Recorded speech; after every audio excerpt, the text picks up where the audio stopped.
Texas high school football is back. These are the picks.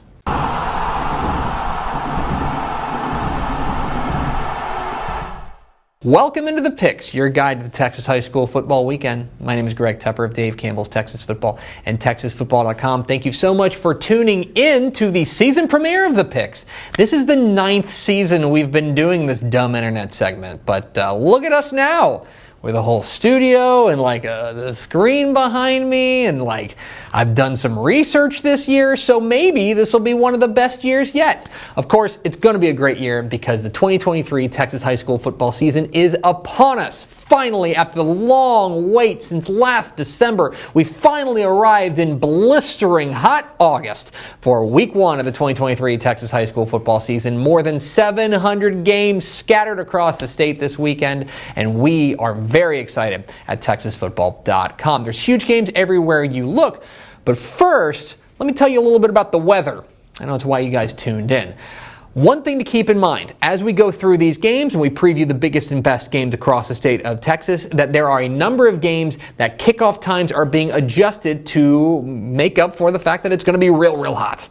So games are getting pushed back, moved back maybe 30 minutes to 8 o'clock kicks. So if you're going out to a game this weekend, make sure you check the kickoff time because they are going to be moving around. There's huge games everywhere you look in this celebration of Texas high school football. We start in the Alamo City.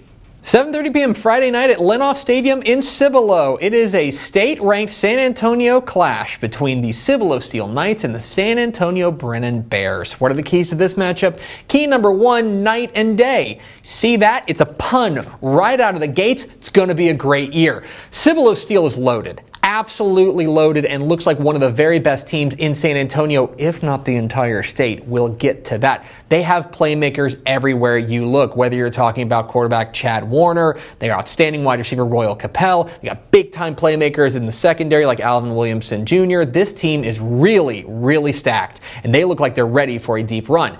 But week 1 is its own thing, and it's not necessarily how much talent you have, but how quickly you can put the talent together. And that's the real question in this matchup of state-ranked San Antonio powers. Can Cibolo Steel, which has plenty of playmakers on their team, can they put it all together right out of the gates? Key number 2, Brennan's new faces. This is going to be a new look Brennan team, specifically because a lot of the star power is on to the next level. Ashton DuBose, their do-it-all quarterback, is off to West Texas A&M. Tyler Turner, their linebacker, defensive superstar, let's just call him that, is off to Oregon. A lot of the star power is gone from this Brennan team. It's going to be a new-looking team. Now, they've got guys that they really like. New quarterback Caden Glass has impressed, and I think they're going to give running back Jason Love a lot more run early on. But this is a young team with a lot of new pieces, and especially in week 1, it may take a little bit of time to put together. How much can these new pieces for the Bears find their footing early on? And key number 3, remember the Alamo City. So here's a pop quiz for you. When is the last time a San Antonio team played for a state championship at the highest classification? Okay? It's 2016, right? 7 years ago since Cibolo Steel played for the 2016 state championship. I'll go a step further. When's the last time a San Antonio team played in a state semifinal at the highest classification? It's also 2016. The Austin area has absolutely dominated Region 4 of Class 6A, leaving San Antonio high and dry and not able to find a way through. But here are 2 teams in Cibolo Steel and San Antonio Brennan who have an opportunity to break through this year. I think both teams have real upside this year.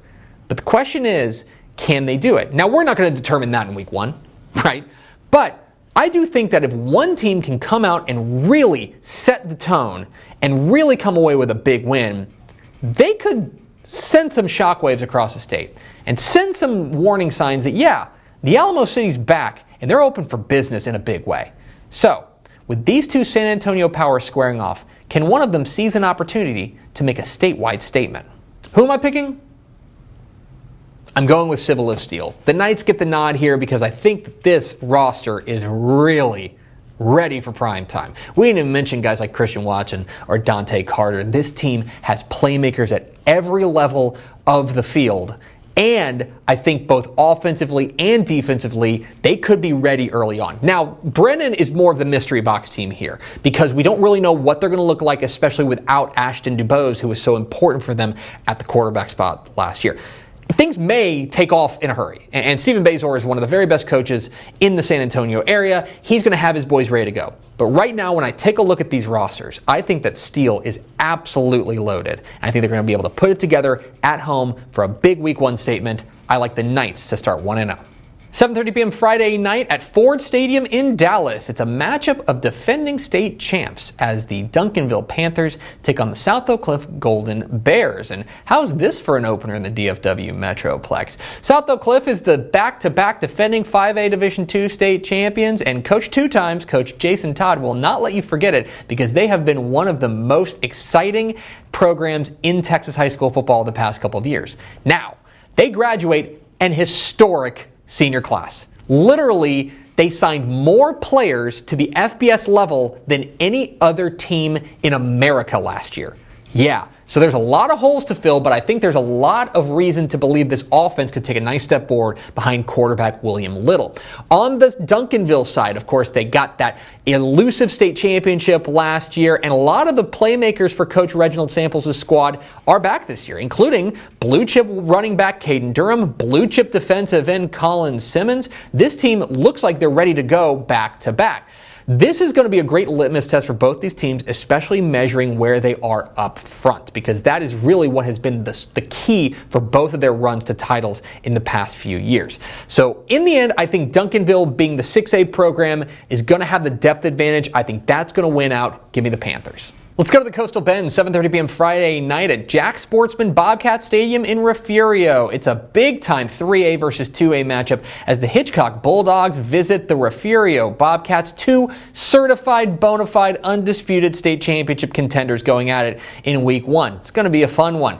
This is a Refugio team that's going to boast the fastest man in Texas, Ernest Campbell, not an opinion, fastest man in Texas, but they are much more than that. I think that when you take a look at their run to a state championship game last year, there's a real argument to be made that they were a year early. 17 starters are back from last year's team, including Isaiah Avery, who is so important to them on both sides of the ball. What happens when they take on a Hitchcock team that is right on time? This is the year that folks in Hitchcock have been waiting for. It's this senior class led by do-it-all wide receiver defensive back Damian McDaniel and this junior class led by quarterback Lloyd Jones III that is going to come together to form what they think could be a really, really, really special year. So that's the stage that's been set for this big-time showdown on the Coastal Bend. I think we're in for some fireworks. I think there's going to be big plays going back and forth. I think Hitchcock's depth is the difference. I think the Bulldogs start 1-0. And 8 o'clock Friday night at Memorial Stadium in Wichita Falls, it's a rivalry renewed as the Wichita Falls Rider Raiders take on the Wichita Falls Coyotes. It's Rider versus Old High in the most important game in Texas high school football this week. Not an exaggeration. This game is the biggest one in the state because it's the last one. It's the last dance for these two rivals. You see, Wichita Falls ISD is going to take all three of their high schools, Wichita Falls, Rider, and Wichita Falls Hershey, and at the end of the year, they're going to close all three of them. They're going to open two brand new high schools. So these two iconic rivals will meet for a 62nd and final time in front of the rowdiest crowd in Texas. That's all that's going on in Wichita Falls on Friday night, but other than that, your mileage may vary. We could talk as much as we want about the playmakers on both sides of the field. I love Keandre Fleeks, the playmaker for Wichita Falls, and I think Tyrone Morgan is a name to know for Rider. But this game comes down to two things. One, can Wichita Falls' defense step up? They have to replace a lot of pieces from their run to a regional final last year. Can they step up in a big way? This young defense has got to shine. And two, who handles the moment better? Because this crowd is going to be bananas. This is the biggest thing to happen in Wichita Falls in a long, long, long time, and all eyes are going to be on this game. Furthermore, you take a look at the series. Rider has dominated the series. They've won the last 9. Can Old High get off the schneid at the very last moment and get the most important win in the series? I ain't picking against a streak. I think Rider comes away with a win and closes out one of the best rivalries in Texas high school football in style.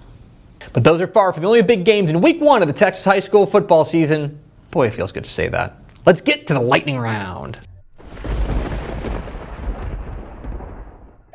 I'm going with Brackettville over Crystal City. Give me Bushland in a close one over Canyon West Plains. And how about a matchup of number 1 teams right out of the chute? I like Aledo over Dallas Parish Episcopal. I like El Paso Pebble Hills over Canutillo. Give me Laredo United South in a close one over Bernie Champion. And I like Austin Vandegrift to beat Dripping Springs. I think Midlothian Heritage edges Stephenville. Austin Westlake gets by Fort Bend Ridgepoint. And I like Bells over Munster. Give me Bernie over Corpus Christi Flower Bluff. I like Brenham over Conroe Oak Ridge. And sneaky good game down south, I like Burton over Holland. Huge game in East Texas, I like Carthage over Kilgore. Another huge game in East Texas, I like Chapel Hill over Gilmer. And over in the South Plains, give me Childress over Abernathy. China Spring begins their title defense with a win over Lorena. Give me Comanche to take down Brady. And Cuero beats El Campo. Almost too close to call, but I like Decatur to edge Anna. DeSoto begins their title defense with a win over Allen. And it's a huge game in the Rio Grande Valley. I like Edinburgh Vela over Edinburgh North. The Willie Gaston era at Galena Park North Shore begins with a win over the Woodlands. I like Godley to take down West, and Gregory Portland gets a win over Corpus Christi Cal Allen. It's the Bird Bowl. I like Harlingen to beat Harlingen South. I like Harmony over Hooks in a game you should be paying attention to because both those teams are really good.